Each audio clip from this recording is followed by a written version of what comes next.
संभल दंगे पर आई रिपोर्ट ने इस दंगे के पीछे का स्याह सच सामने लाकर रख दिया है। वो सच जिसे लेकर विपक्ष देश की जनता को गुमराह करता रहा। 450 पन्नों के इस रिपोर्ट में गजवाए हिंद की उस प्लानिंग को भी सामने लाकर रख दिया गया जिसे आजादी के बाद से धीरे धीरे अंजाम दिया जा रहा था। साजिश भी ऐसी रची गई कि 45% हिंदुओं की आबादी घटकर महज 15% हो गई। डेमोग्राफी ऐसी बदल दी गई कि अगर कुछ दिन और ऐसा ही चलता रहता तो शायद संभल से हिंदू गायब ही हो जाते। यही नहीं, इस रिपोर्ट ने यह भी साबित कर दिया कि कल्कि भगवान के संभल को आतंकिस्तान बनाने की प्लानिंग थी और इसके लिए विदेश में बैठे आतंकी हथियार भी मुहैया करा रहे थे। इससे जुड़ी एक रिपोर्ट आप सबको दिखाते हैं। संभल हिंसा पर न्यायिक जांच की रिपोर्ट चीख चीख कर कह रही है कि संभल में गजवाए हिंद की साजिश रची जा रही थी। संभल में 24 नवंबर को हिंसा की जांच रिपोर्ट में जिस तरह आजादी के बाद हिंदुओं की आबादी के घटने का जिक्र है, उससे पूरा माजरा समझ में आ रहा है। किस तरह हिंदू पलायन करते रहे और उनके पूजा स्थलों पर एक खास समुदाय का कब्जा होता चला गया।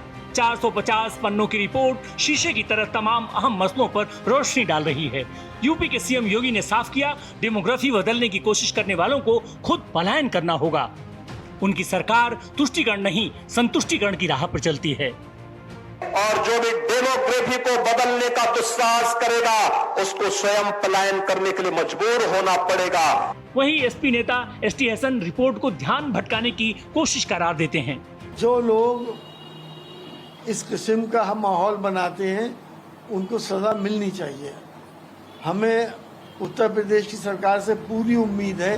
जाहिर है बात निकली है तो दूर तलक जाएगी। संभल में गजवाए हिंद की साजिश डेमोग्राफी में असंतुलन को साफ बयां कर रही है। Bureau report, Bharat express. तो भारत का सवाल क्या है? क्या संभल में गजवाए हिंद की प्लानिंग थी? सवाल नंबर 2, क्या यह दंगा नफरत फैलाने के लिए था?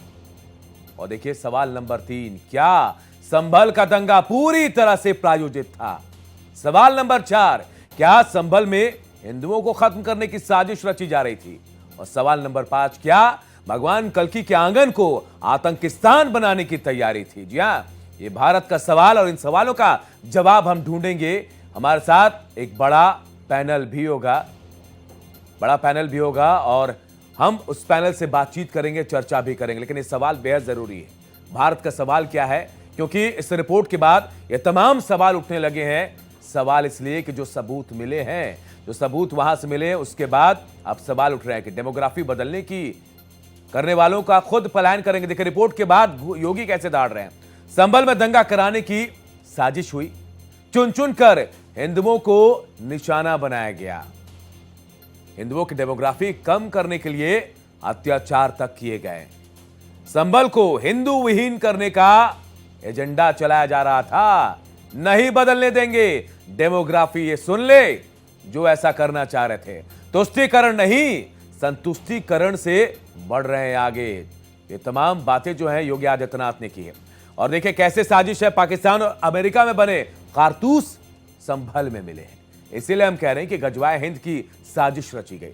450 पन्नों की रिपोर्ट में कई बड़े खुलासे हुए हैं। हथियार अमेरिका और पाकिस्तान के रास्ते भारत पहुंचाए गए। नेटवर्क गजवाए हिंद की साजिश का पूरा हिस्सा था। अलकायदा, हरकतुल मुजाहिदीन और तहरीके तालिबान की साजिश थी। अलकायदा का शीर्ष कमांडर संभल का मौलाना आसिम उमर मास्टरमाइंड था। मौलाना आसिम अमेरिका के टॉप 10 वांटेड सूची में भी शामिल था। आखिरकार अफगानिस्तान में आसिम मारा गया, लेकिन बहुत सवाल छोड़ गया। हिजबुल मुजाहिदीन का आतंकी अहमद रजा और शाहरुख भी इसमें शामिल है। इसके अलावा देखिए पाकिस्तान और अमेरिका में कारतूस बने और आबादी कैसे कम हुई। बार बार दंगों से हिंदू आबादी कम हुई। अब सिर्फ महज 15 से 20% हिंदू जो हैं वो संभल में बचे हैं। आजादी के वक्त देखिए 55% मुस्लिम थे, 45% हिंदू। और इसी पर हम चर्चा करेंगे और चर्चा के लिए हमारे साथ कुछ मेहमान भी हैं। हम उनका एक बार तारुफ करा देते हैं। कर्नल रिटायर्ड शरद जी हैं, प्रवक्ता हैं एसपी के, अध्यक्ष हैं विश्व हिंदू पीठ के आचार्य मदन जी, सुधा मिश्रा जी हैं और प्रवक्ता कांग्रेस की हैं। मैं सबसे पहले आचार्य जी आपके पास ही आता हूं। आपको क्या लगता है जो रिपोर्ट है, इस रिपोर्ट के जरिए आतंकिस्तान बनाने की तैयारी थी? गजवाए हिंद की तैयारी थी। क्या रिपोर्ट यही कह रही है? देखिए, रिपोर्ट में तो ये स्पष्ट हो चुका है, अभी खुलासा होना है। मतलब पिछली जो घटनाएं हैं, जब एएसआई का सर्वे की जब बात हुई इस मस्जिद को लेकर, जबकि ये दावा हमारा ये है कि ये हरिहर मंदिर है, इस मंदिर को जबरन कन्वर्ट करके या समझ के कब्जा करके यहाँ पर एक अतिक्रमण का जो काम हुआ और एक इतिहास को मिटाने का जो प्रयास हुआ है, इसकी रिपोर्ट जग जाहिर हो चुकी है पहले पूरी, अब छुपी हुई नहीं है। 46 साल तक वहां के हिंदुओं के पलायन की गाथा अब सामने आ रही है। 46 साल के बाद मंदिरों के ताले अब खुल रहे हैं। 46 साल के बाद जो 19 कूप 68 तीर्थ बोलते हैं, उन कुओं को ढूंढा जा रहा है। उन कुओं में एक पुलिस अधिकारी का भी पूरा इंटरव्यू आपने देखा होगा पिछले 6 महीने पहले, जब पिछले साल की जब बात हुई, तो मूर्तियां निकल रही हैं, कब्जे, नाजायज बावड़ियों पर नाजायज कब्जे हुए, उनको मिटाने का प्रयास हुआ। क्यों हुआ? क्योंकि संभल केवल संभल तीर्थ नहीं है, ये हिंदुओं की राजधानी इंद्रप्रस्थ के नजदीक व्यापारिक राजधानी के रूप में स्थापित था।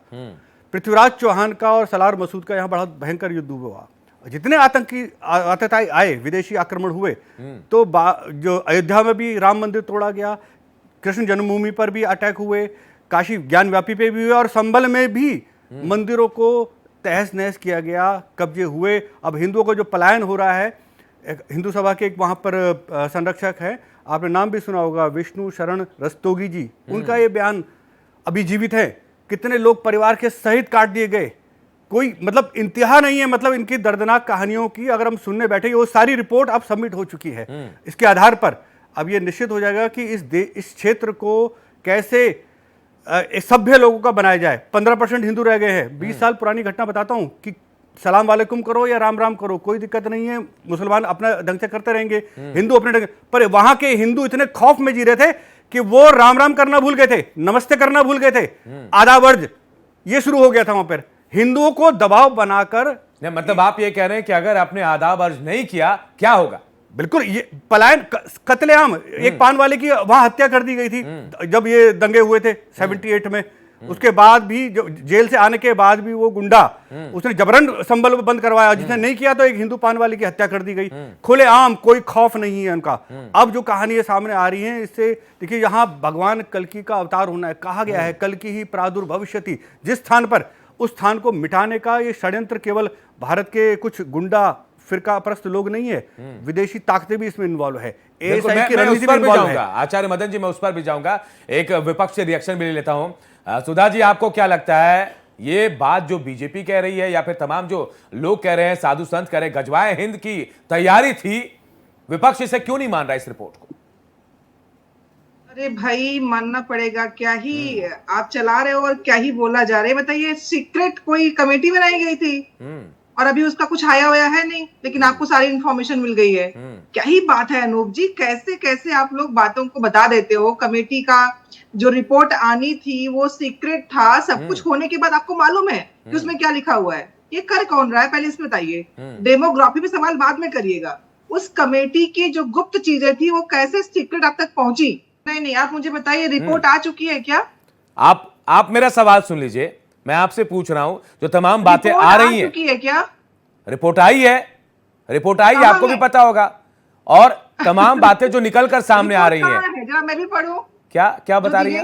और हमारे दूसरे भाई बोल रहे थे, आचार्य मदन जी लोग पढ़ चुके हैं, मैं भी पढ़ लूं, मैं भी तो पढ़ूं कहां पे क्या भाई उस रिपोर्ट में क्या लिखा हुआ है। आपको रिपोर्ट आपके नेताओं को तो सदन में मिल जाएगा रिपोर्ट, आप देखिएगा वहां जब आप पूछा जाएगा। पहुंच गए अनूप जी, मुझसे आप प्रश्न कर रहे हैं, बताइए ना कहां है रिपोर्ट, मैं पढ़ना चाहती हूँ। मैं रिपोर्ट तो आपको सदन में भी मिलेगी, आपके नेताओं को वहां जवाब देना होगा, और ये रिपोर्ट जो भी होगी, सुधा जी आनी है फ्लोर पे और आपको पहले ही मिल। चलिए, मैं आपको ग्राउंड रियलिटी बता देता हूँ। सुधा जी, मैं आपको ग्राउंड रियलिटी बता देता हूँ। आप गई हैं संभल, मुझे बताइए, संभल गई हैं आप लोग अनाप नहीं, आप संभल गई हैं सुधा जी, मेरा सवाल का जवाब दिए।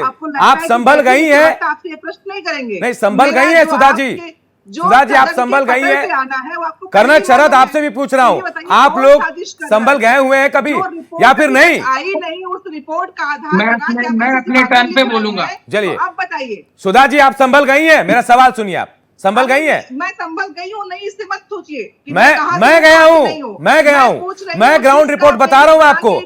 मैं बता रहा हूं ग्राउंड रिपोर्ट आपको। आप जाएंगी तो सोच नहीं सकती हैं कि कैसे लोग रहते हैं वहां। 150 मुस्लिम परिवारों के बीच एक हिंदू परिवार, डरा सहमा। वो दुकानदार कहता है कि मुझे अपनी बेटी को यहां से निकालने में डर लगता है। मैं आपको बता रहा हूं 20 दिन मैं संभल में रहा हूं। ग्राउंड रिपोर्ट पूछ रहे, मैं बता रहा हूं मैं चलिए आपके पास लौटूंगा, लेकिन ग्राउंड पे मैं रहा हूं 20 दिन। मैंने देखा है वहां।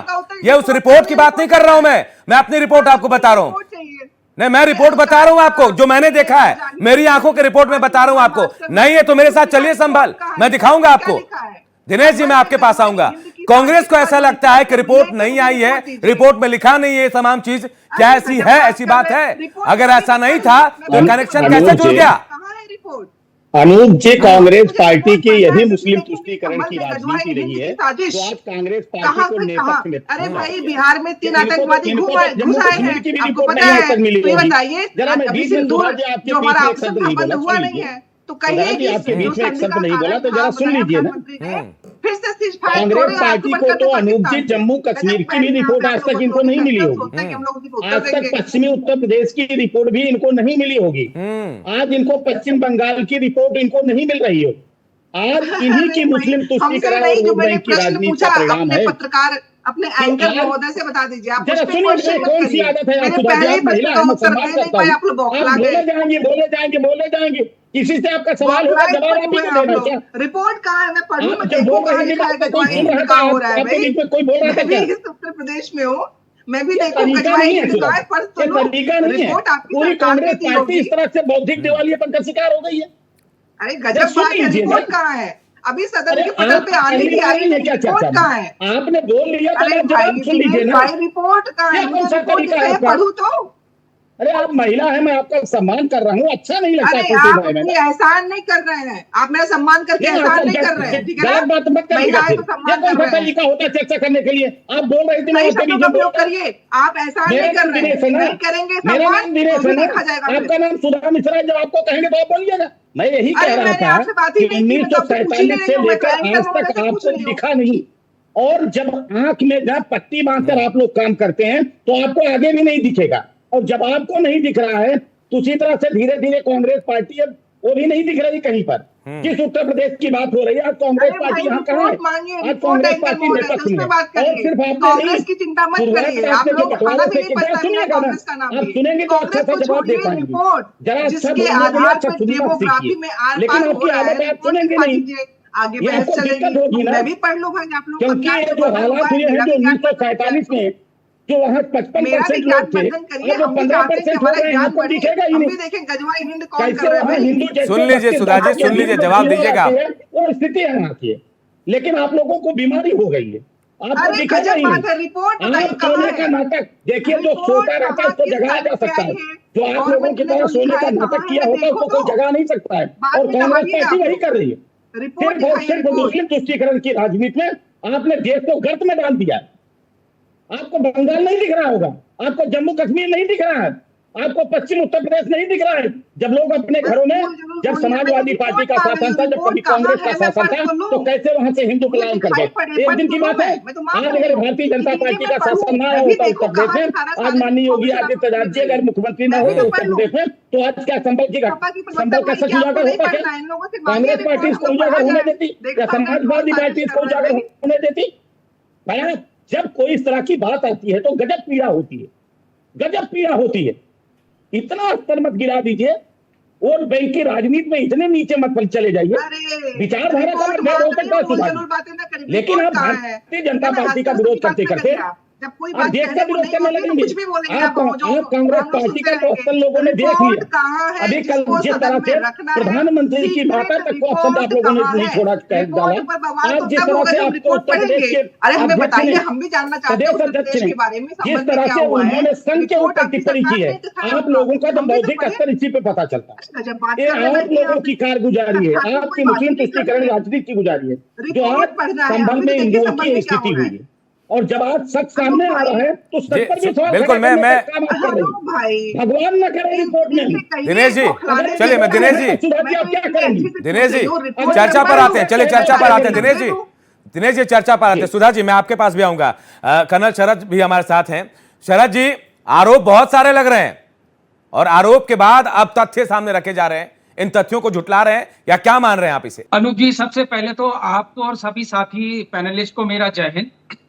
मैं आपको कई साल से फॉलो कर रहा हूं, आपके साथ डिबेट में पहली बार आया हूं, मेरे लिए खुशी की बात। दूसरी बात जो आपने कहा संभल गए हैं कि नहीं, तो मैं आपको बताना चाहूंगा कि मैं समाजवादी पार्टी के सैनिक प्रकोष्ठ का प्रदेश अध्यक्ष हूं। सारी जिलों में और सारी विधानसभाओं में गया और भारतीय सेना में जो मैंने सेवा की है उसमें 80% प्रदेशों में सर्विस कर चुका हूं। मणिपुर में जहां से ये इशू कुकीज वाला और मेतीज वाला जहां से ओरिजिनेट हुआ था, उस टाउन का मैं 2 साल टाउन कमांडर था। असम में आधे जिलों में मैं ऑपरेट कर चुका हूं, जहां हेमंत बिश्व शर्मा जी क्या क्या कर रहे हैं मैं जानता हूं। जम्मू कश्मीर में मैं 4 टेन्योर कर चुका हूं, 370 के बाद वहां क्या बदला है वो भी जानता हूं। वहां पे माइग्रेशन का क्या पैटर्न है और कौन वहां पे गए, लेबरर्स जो गए उनके साथ क्या हुआ, वो सब भी मैं जानता हूं। और संबल की समस्या भी जानता हूं। और संबल में जो हर साल में सीजन के हिसाब से इसको बाहर निकाला जाता है और बक्से में डाला जाता है, उसकी टाइमिंग भी समझता हूं। और ये जो गजवा हिंद जो नाम लिया जाता है उसके भी कारण मैं जानता हूं और उसकी शुरुआत मैं इस नक्शे के साथ करूंगा जी। मेरे ख्याल से जो हमारे ये जो हिंदू संगठन के साथी हैं वो इस नक्शे को अच्छी तरह से पहचानते होंगे, क्योंकि ऑपरेशन सिंदूर के पहले राष्ट्रीय स्वयंसेवक संघ यही नक्शा सबको दिखाता था और वो ये कहता था कि हम अखंड भारत की स्थापना करेंगे।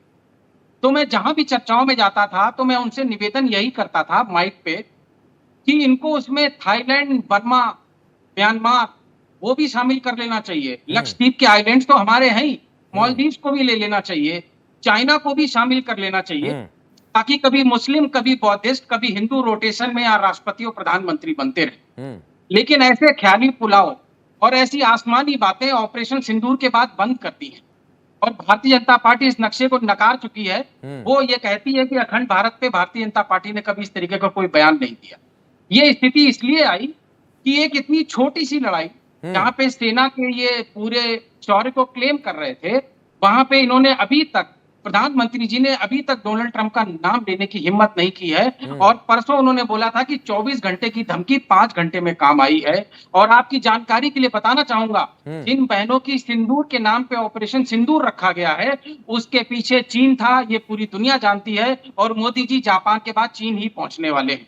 अब हम इस मुद्दे पे आते हैं। चलिए, देखिए ऐसा है, जब भारतीय जनता पार्टी का दोबारा उदय हुआ था हमारी वर्तमान राजनीतिक व्यवस्था में, तो 2012-13 के बाद मोदी जी का नाम चर्चा में आया और बहुत से लोगों ने, जो प्रोग्रेसिव थॉट के पढ़े लिखे लोग हैं, उन्होंने गुजरात मॉडल के ऊपर अपील हुई और उन्होंने भारतीय जनता पार्टी को बहुत अच्छी तरीके से सपोर्ट किया। वो ये सोचते थे कि जो इंटरनेशनली जितना कम्युनिकेशन की वजह से पूरी दुनिया कनेक्ट हो रही है, भारत को एक अपना स्थान मिलेगा और भारत की नई पीढ़ी जो पढ़ी लिखी है उसको वैश्विक परिदृश्य में एक्सपोजर मिलेगा। और आप उत्तर प्रदेश में देखिए, हम आज की परिस्थिति में क्या चर्चा कर रहे हैं।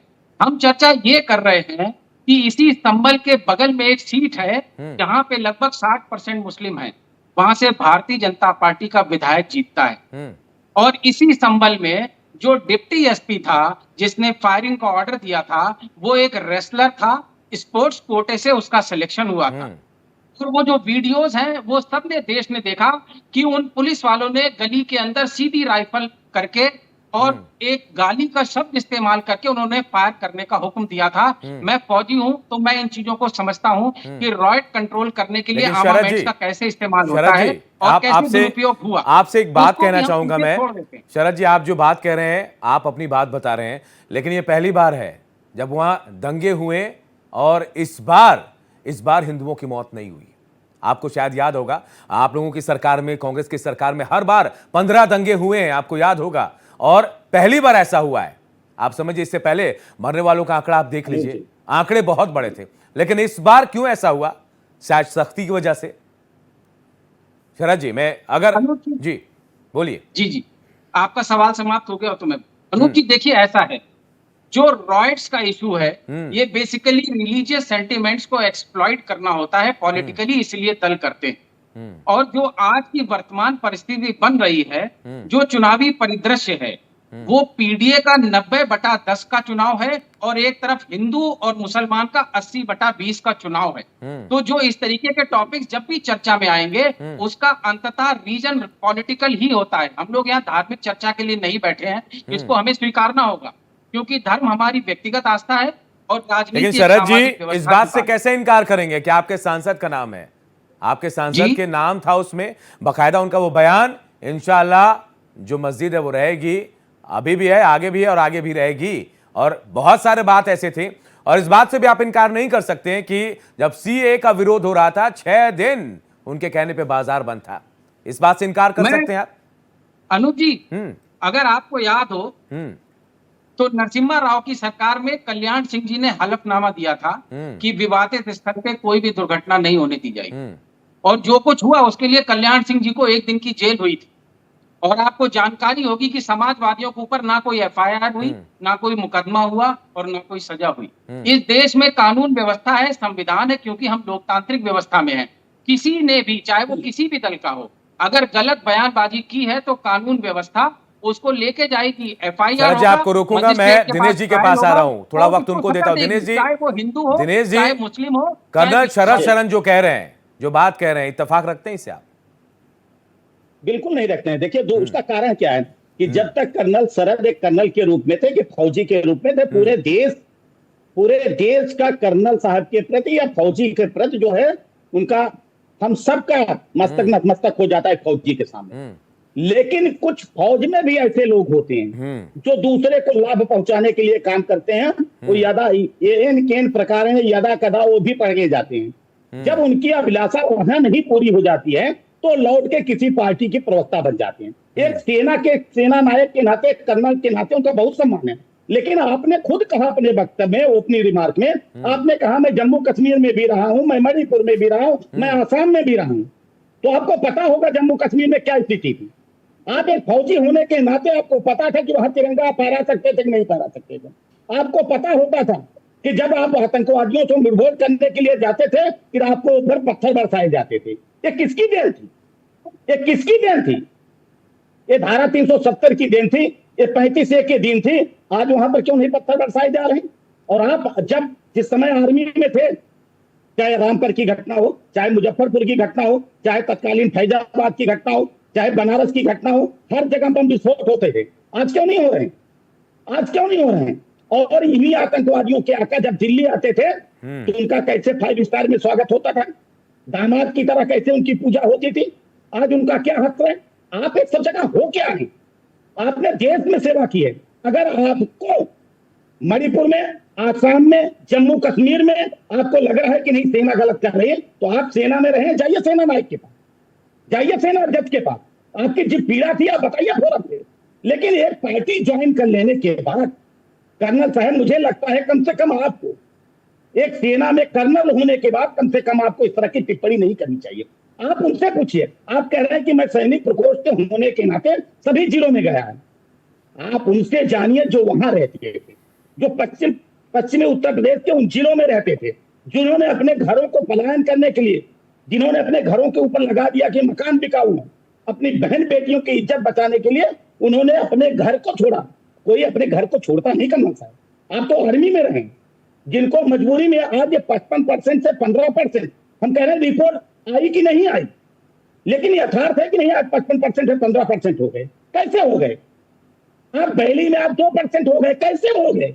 उनको आसमान निकल गया कि जमीन खा गई? कोई तो कारण होगा। एक कारण थी मुस्लिम तुष्टीकरण की राजनीति। चल मैं दिनेश जी आपको रुकूंगा, सुधा जी आपके पास आऊंगा। जो सवाल दिनेश जी उठा रहे हैं, क्या तुष्टीकरण थी, मानते हैं आप सुधा जी?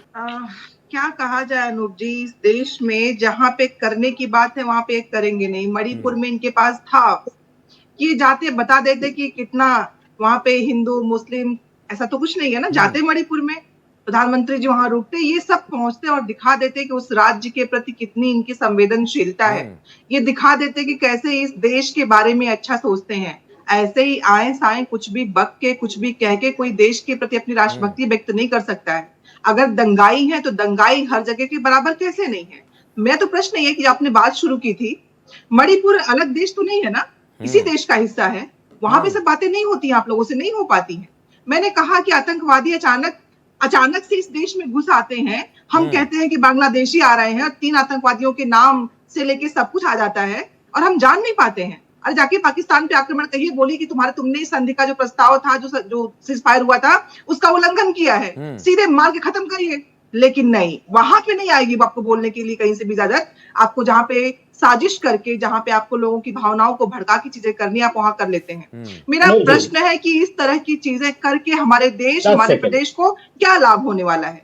और आज आप यहाँ बात कर रहे हैं कि वो जो फाइल, जो रिपोर्ट आनी थी, जब रिपोर्ट पहुंची ही नहीं सदन के पटल पर, जब वो बताया ही नहीं गया, वो सीक्रेट है, तो कैसे आप लोग बैठ के उसके बारे में ऐसी बहस कर सकते हैं?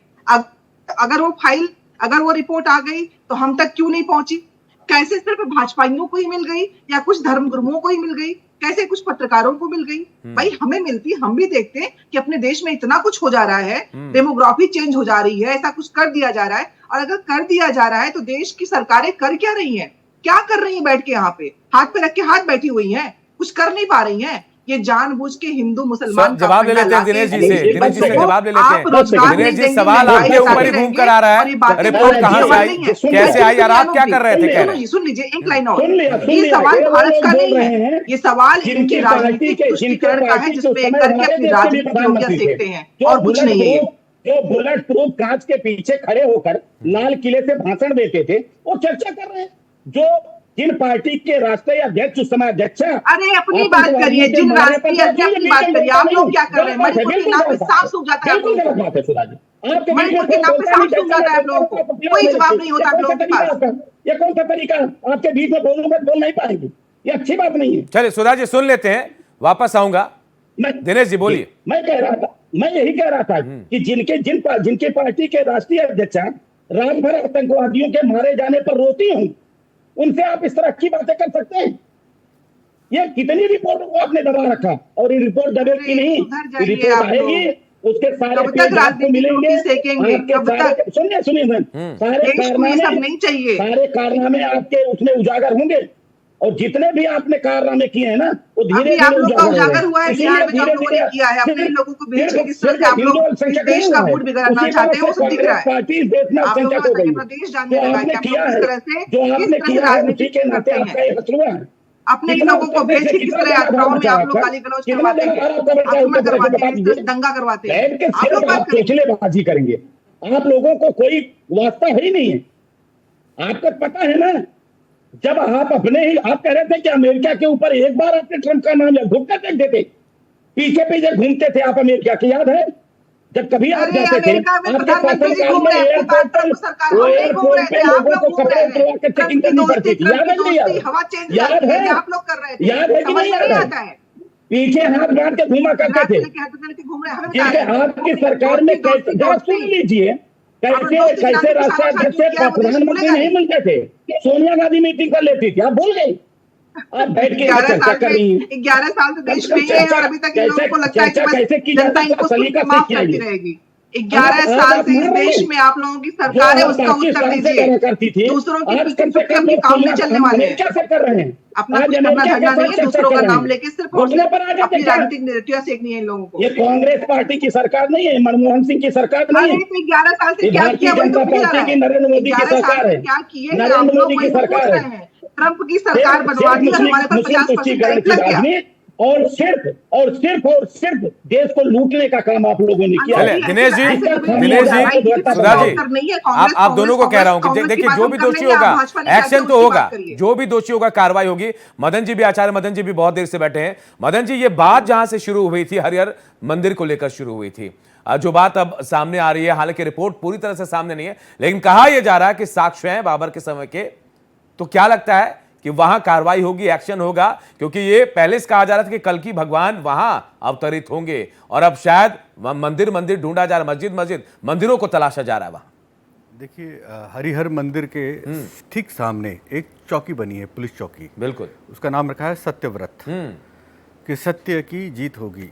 सत्य का संकल्प इस सरकार का है, रिपोर्ट में जो कुछ है वो भी सामने आना है। बार बार डॉक्टर साहब भी कह रहे हैं कि रिपोर्ट में क्या आया क्या पता है, अभी हमें कुछ नहीं पता, पर रिपोर्ट सबमिट हो गई है। परंतु मैंने जो बात कही है वो पिछले जो घटनाक्रम हुए हैं, एएसपी साहब थे खुद, उन्होंने अपने यूपी पुलिस के, उन्होंने खुद वो मूर्तियां निकाली है खंडित भगवान गणेश की कुएं में से, जो कुएं बंद कर दिए गए हैं इन मुस्लिम मोहल्लों में जो बंद हैं।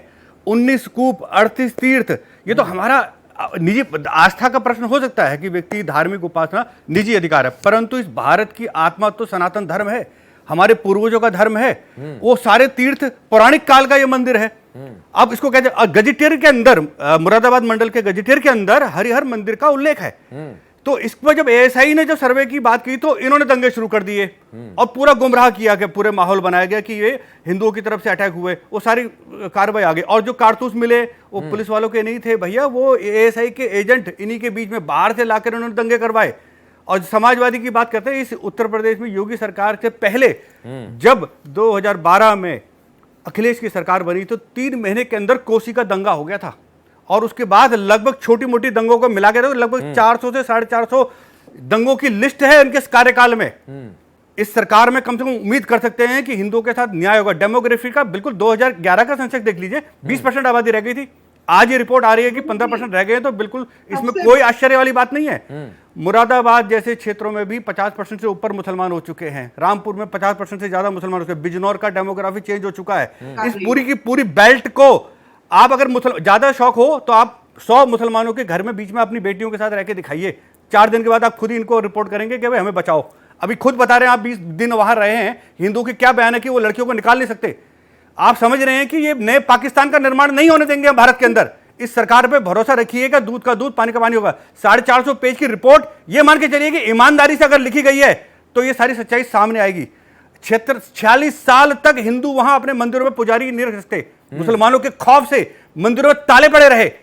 आज वो जब हिम्मत आई है तो हिम्मत को आने दीजिए, सपोर्ट कीजिए। कर्नल साहब, आप कह रहे हो कि अखंड भारत का सपना है, आप राष्ट्रगान गाते हैं, हम सभी गाते हैं, पंजाब सिंध गुजरात मराठा, सिंध बोलते हैं ना, सिंध कहां है आज बताएंगे नक्शे में? आज हम राष्ट्रगान गा रहे हैं, सिंध का नाम ले रहे हैं, सिंध कहां है आज की डेट में? क्यों ले रहे हैं हम राष्ट्रगान? ये राष्ट्रभक्ति है। अगर अखंड भारत की बात करें तो अपनी राष्ट्रभक्ति को मरने मत दीजिए। पार्टी कोई भी ज्वाइन करिए, कोई दिक्कत नहीं है, परंतु अपनी आत्मा के साथ समझौता मत कीजिए। अखंड भारत के सपनों के साथ कोई समझौता मत कीजिए। 47 से पहले जितने भी स्वतंत्रता के लिए जितने बलिदानी हुए हैं, उनके आंखों में, उनके दिल में अखंड भारत का नक्शा था। हम कोई मजबूर नहीं है, हम फिर वापस लेंगे। हम पाकिस्तान को इस विश्व के नक्शे से मिटाने का दम रखते हैं। आप तो आर्मी में हैं, कायरो वाली बातें ना कीजिए। बांग्लादेश को नक्शे से मिटाइए, पाकिस्तान को नक्शे से मिटाइए। हमें पूरा पंजाब चाहिए, पूरा कश्मीर चाहिए। ये भावना आपके अंदर होनी चाहिए। आप पार्टी की राजनीति से बहुत ऊपर रहिए। अखंड भारत की बात करिए। अखंड भारत तो हमारे दिल में है, हमारे सुभाष चंद्र बोस के हृदय में अखंड भारत था। आप क्यों मना कर रहे हैं? भाषा पे विवेक का इस्तेमाल करके विवेक का इस्तेमाल करिए। राष्ट्रगान में हम, राष्ट्रगान के अंदर हम सिंध बोलते हैं नहीं बोलते? पहले इस बात का जवाब दीजिए। पंजाब सिंध गुजरात मराठा, सिंध कहां है बताइए? अनूप जी समय दीजिएगा, सिंध कहां है बताइए? बिल्कुल। आप राष्ट्रगान के अंदर खड़े होकर सम्मान करते ही नहीं करते हैं कि सिंध हमारा देश का हिस्सा है? मानते हैं नहीं मानते? ये तो कांग्रेस के शासन ने भी ये राष्ट्रगान बनाया, हमने तो नहीं बनाया। लागू तो कांग्रेस ने भी किया। जब हमारे पास गोवा नहीं था, गोवा हमने आजाद कराया। वो तो उस समय खंडित भारत का हिस्सा नहीं था, बाद में हमने जीता ना। हमने सिक्किम को भी मिलाया, हमने हैदराबाद को भी आजाद कराया, कश्मीर का भी हमने पूर्ण विलय करवाया। तो हम विस्तारवाद की नीति पे चल रहे हैं। हम पूरे अखंड भारत को बनाएंगे। अखंड भारत की बात करने वाला आचार्य मदन जी, मैं की बात नहीं है, जवाब भी लेते हैं। कर्नल साहब जवाब भी देंगे। कर्नल साहब, आचार्य जी कह रहे आत्मा की बात सुनिए, दिल की बात सुनिए। दिल क्या कह रहा है आपका? मैं अपनी बात कहूँ? बिल्कुल बिल्कुल शरद जी कहिए। मैं आपके पोर्टल पे सबसे पहले तो एक आपसे निवेदन है कि हमें मुद्दों पे बात करनी चाहिए, व्यक्तिगत आघात से बचना चाहिए। अगर तैयारियां नहीं है तो दूसरी बात। तीसरी बात, अभी इतने बुरे दिन नहीं आए हिंदुस्तान की सेना के कि संघियों से शौर्य सीखेंगे। और जो कायर शब्द का इस्तेमाल किया है, मेरे से उम्र में ज्यादा ही होंगे, मेरा निवेदन है आगे से जब किसी फौजी से बात करें तो थोड़ा ध्यान रखिएगा, कायर शब्द इस्तेमाल मत कर लीजिएगा। कायर अभी चीन पहुंचने वाला है 2 दिन के बाद। उसी चीन में आप डरा रहे हैं हिंदुस्तान की जनता को। आप तो आर्मी में, मैं तो कह रहा हूं कि चीन का मुंह तोड़ जवाब दीजिए ना। मत बोलिए, मैं बहुत डिसिप्लिन तरीके से डिबेट करता हूं, बीच में मत बोलिएगा। मेरे समय में कृपया ना बोले। देखिए अनूप जी, ऐसा है, ये लोग हमको राष्ट्र ज्ञान सिखा रहे हैं, तो मैं ये नहीं बताऊंगा कि 1942 में संघियों ने क्या किया। मुस्लिम लीग के साथ बंगाल प्रेसिडेंसी में सरकार बनाई थी और मुस्लिम सेपरेट पाकिस्तान का जो सबसे पहला प्रपोजल बना था वो हिंदू परिषद ने आपको और ये मुस्लिम इतिहास लीग नहीं ने मालूम मिलकर है? बनाई। सबसे पहले मुस्लिम लीग ने ये प्रस्ताव पारित किया था आपका 1930 में। धैर्य की अब मैं आपको परीक्षा रोक रहा हूँ, है। क्षमा कर रहा हूँ कि इतिहास का सुनिए, ज्ञान नहीं है तो मत बोलिए आप। आपके धैर्य की- सबसे पहले मुस्लिम लीग ने किया था और उससे पहले अलीगढ़ मुस्लिम के संस्थापक ने ये पाकिस्तान के निर्माण की बात की थी। मुस्लिम लीग कब बना आपको ये जानकारी नहीं है? आप हिंदू महासभा पर और आरएसएस पर आरोप लगा रहे हैं। बंटवारा किसने किया? पाकिस्तान बना है ना, पाकिस्तान बना मुसलमान को, हिंदुओं को हिंदुस्तान नहीं मिला। इस बात को स्वीकार क्यों नहीं करते आप हिंदू होकर ये बात कर रहे हैं, आप मुसलमानों का पक्ष ले रहे हैं, आप पाकिस्तान का पक्ष ले रहे हैं। इनको रोकिए, ऐसे डिबेट मत नहीं, करिए। ऐसे नहीं होगा, आप गलत बात बोलेंगे, बिल्कुल नहीं है। आचार्य जी, आपकी देशभक्ति अलग है। आचार्य जी, आप आपको मौका मिलेगा आचार्य जी, पूरी सेना को शामिल मत कीजिए। आचार्य जी मौका मिलेगा, पूरी बात सुनते हैं शरद जी। आप ऑपरेशन सिंदूर के खिलाफ बोल रहे हैं। आचार्य जी सुन लेते हैं, कर्नल जी की बात पूरी सुन लेते हैं। नहीं, इतिहास को भ्रमित ना करें, बिल्कुल नहीं, सुनिए, उसके बाद जवाब दीजिए। आचार्य जी जवाब देने का मौका मिलेगा आपको।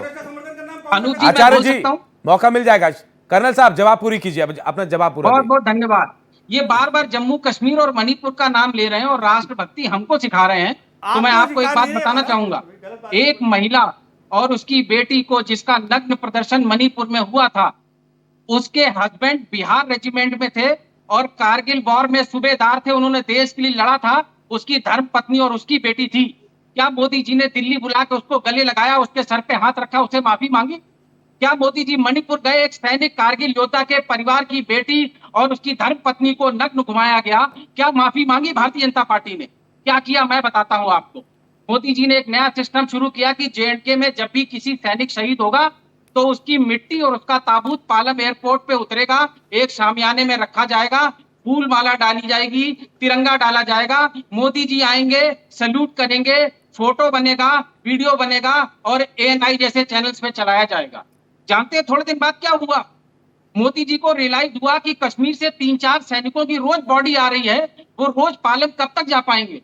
तो जानते हैं उन्होंने फैसला क्या किया? उन्होंने ट्विटर से कंडोलेंस के ट्वीट करने भी अब बंद कर दिए हैं सैनिकों की शहादत पे, जिनको फूल चढ़ाते थे। तो ये कम से कम हमें राष्ट्रभक्ति ना सिखाएं। और मोदी जी जिस चीन में जा रहे हैं, मेरे यूनिट के फौजी मुझे फोन करके पूछ रहे हैं कि साथ सिंदूर की लड़ाई लड़ रहे थे हम पाकिस्तान से, तो चीन की टेक्नोलॉजी यूज हो रही थी। अब मुझे ये बताइए कि चीन हमारा दोस्त देश है या दुश्मन देश है? पहले हमें क्लियर कर दीजिए कि हमें सरहद पे चीन को दुश्मन मानना है या दोस्त मानना है।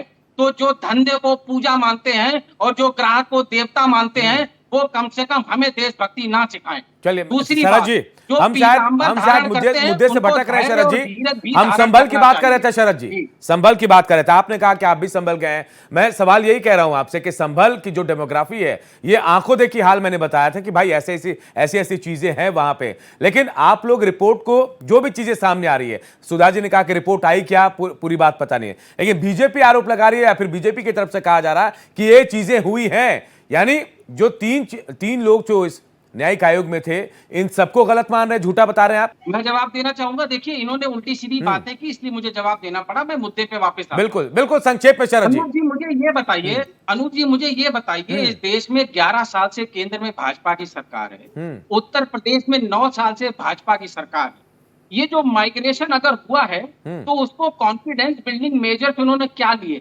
इनके पास 9 साल में कहने के लिए क्या है कि इन्होंने ऐसा क्या किया कि वो हिंदू वापस संभल में स्थापित हुए, उनको वहां पे रोजगार मिला, उनको नौकरियां मिली, उनके शिक्षा की बेहतर व्यवस्था की गई है, इंटरनेशनल स्कूल्स खोले गए हैं। क्योंकि मोदी जी ने और योगी जी ने जो यहाँ पे इंटरनेशनल कॉन्वोकेशन किया था, उसमें बोला था कि 4 लाख करोड़ रुपए का उत्तर प्रदेश में इन्वेस्टमेंट आ रहा है। तो वो इन्वेस्टमेंट कहाँ है? आप पंजाब में जाएंगे तो खेतों में लेबर काम करता हुआ आपको उत्तर प्रदेश का मिलेगा, और हो सकता है संभल का भी बहुत सा हिंदू वहां सरदारों का खेत जोत रहा। शरद जी मैं वापस आऊंगा, थोड़ा वक्त की कमी है, बिल्कुल माफी के साथ मैं रोकना चाहूंगा शरद जी, आपको माफी के साथ रोकूंगा, वक्त की कमी। हमारे साथ देखिए अशोक कुमार, पूर्व डीजीपी उत्तराखंड के भी जुड़ गए हैं। अशोक जी स्वागत है आपका। अशोक जी मैं आपसे जानना चाहूंगा, जिस तरह से संभल की तस्वीर सामने आई, बिल्कुल ऐसी तस्वीर उत्तराखंड में भी आई थी, आप थे वहां, डीजीपी थे, और यह कहा जा रहा है कि जो अलग तस्वीर है, लोग रोजगार को लेकर बाहर निकलते हैं, उसको पलायन का नाम दे दिया जाता है। जो रिपोर्ट संभल की है, आपको नहीं लगता है कि ऐसी रिपोर्ट उत्तराखंड से भी आई होगी? रिपोर्ट को झुटलाया जा रहा है। नहीं, देखिए, मैं तो यही कहना चाहूंगा कि डेमोग्राफी चेंज सच में हो रही है और ये पूरे देश के लिए चिंता का विषय है, गंभीर मुद्दा है। और कहीं ना कहीं आईएसआई से के जितने आप डॉक्यूमेंट पाते हैं, जो उनकी स्ट्रेटजी है कि देश में आतंकवाद फैलाओ, देश में कम्युनलिज्म फैलाओ, संप्रदायवाद फैलाओ, ये कहीं ना कहीं ये सब उससे जुड़ा हुआ है और ये सब किसी षड्यंत्र के तहत हो रहा है। मैं इतना ही कमेंट करना चाहूंगा। सुधा जी, आप अशोक जी की बात को झुटला सकते हैं, पूर्व डीजीपी हैं, कानून को बहुत बेहतर तरीके से समझते हैं और बता भी रहे हैं कि वाकई ऐसा हो रहा है। मुझे 20 सेकंड दे दिए प्लीज, मैं डीजीपी साहब की बात पे जवाब देना चलिए संक्षेप में शरद जी। मेरे को प्लीज जवाब मत दिलवाइए, मैंने अपना कमेंट कर दिया, मुझे जवाब की जरूरत नहीं है। 370 का जो जम्मू कश्मीर से प्रावधान हटाया गया है, उसने बेसिकली ये रास्ता खोल दिया है कि देश का कोई भी नागरिक जम्मू कश्मीर में जाके रह सकता है, मकान खरीद सकता है, जमीन खरीद सकता है। मैं आपके पटल पे ये जानकारी देना चाहूंगा कि उत्तराखंड की सरकार ने वहां पे 370 लागू किया है उत्तराखंड में, और उसमें प्रावधान ये है उत्तराखंड के बाहर का कोई भी नागरिक उत्तराखंड में ना तो जमीन खरीद सकता है ना मकान खरीद सकता है। तो आपने नहीं, गलत है, से गलत सूचना है, कोई 370 लागू नहीं हुआ है, मैं बताऊंगा, ये सूचना गलत है। एक रास्ता मिला उत्तराखंड में माइग्रेशन और उसके डेमोग्राफिक पैटर्न को बचाने का, ये मेरा सवाल है डीजीपी साहब से। नहीं शरद जी, मैं रोकूंगा। मैं बताता हूँ जी बोलिए। ये सूचना गलत है। पहली बात कि उत्तराखंड में कोई 370 नहीं लागू हुआ है। दूसरी बात, उत्तराखंड का जो शहरी क्षेत्र है उसमें किसी भी तरह की लैंड परचेज पे कोई रोक नहीं है। तीसरी बात, जो रूरल क्षेत्र है, जो एग्रीकल्चरल भूमि होती है, क्योंकि एग्रीकल्चर भूमि, कृषि भूमि खत्म होती जा रही है, उस पे रेस्ट्रिक्शन लागू है कि उत्तराखंड के बाहर के लोग सिर्फ 250 मीटर तक यानी 300 स्क्वायर गज खरीद सकते हैं, अपना घर आकर के बना सकते हैं, किंतु बड़ी जमीन नहीं खरीद सकते। 15 सेकंड्स। देखिए वक्त बहुत कम है शरद जी, वक्त बहुत कम है। सुधा जी, मैं आपके पास आऊंगा, सुधा जी। आखिरी कमेंट आपसे इस रिपोर्ट पर क्या कहेंगे, बिल्कुल संक्षेप में बता दीजिए सुधा जी। रिपोर्ट पढ़ने के बाद क्या है और क्यों और कैसे इस पे बात होगी, क्योंकि इस तरह से सुनी सुनाई बातों पे मैं कोई बात रिमार्क नहीं करती हूँ। चलिए, मैं दिनेश जी आपके पास आ रहा हूँ, संक्षेप में बता दीजिए क्या होगा एक्शन इस रिपोर्ट का, बिल्कुल संक्षेप में। बिल्कुल संक्षेप में बताऊंगा, लेकिन एक बात करना साहब के सवाल का जवाब देना बहुत जरूरी है। उन्होंने कहा कि हमको संघ से सीख नहीं लेनी है। आप संघ के स्वयंसेवक या संघ बन ही नहीं सकते हैं। आप तो कर्नल बन गए थे आर्मी में, आपकी बॉडी फिटनेस दौड़ फोड़ सब में सही आ गए, आप बन गए, लेकिन आप स्वयंसेवक नहीं बन सकते। हो सकता है आपकी शादी वादी हुई होगी, परिवार होगा, लेकिन आपको पता है संघ का स्वयंसेवक बनने के लिए वो परिवार नहीं, उसके लिए दिनेश जी हम घर परिवार छोड़ संभल पर बात कर रहे थे। खैर चलिए, और दूसरी चीज, चलिए ये पर्सनल अटैक शुरू हो गए हैं, लेकिन आप लोग तमाम लोग जो हैं वो चर्चा में जुड़े, बहुत बहुत शुक्रिया आप तमाम लोगों का, क्योंकि रिपोर्ट आई है और रिपोर्ट जब सदन में पेश होगी तब पूरी तरह से साफ होगा कि इस रिपोर्ट में क्या था। लेकिन ये सच है, डेमोग्राफी बदली है, हिंदुओं की आबादी कम हुई है और यह चिंता का विषय है जिस पर बहुत गंभीरता से हम सबको सोचना होगा।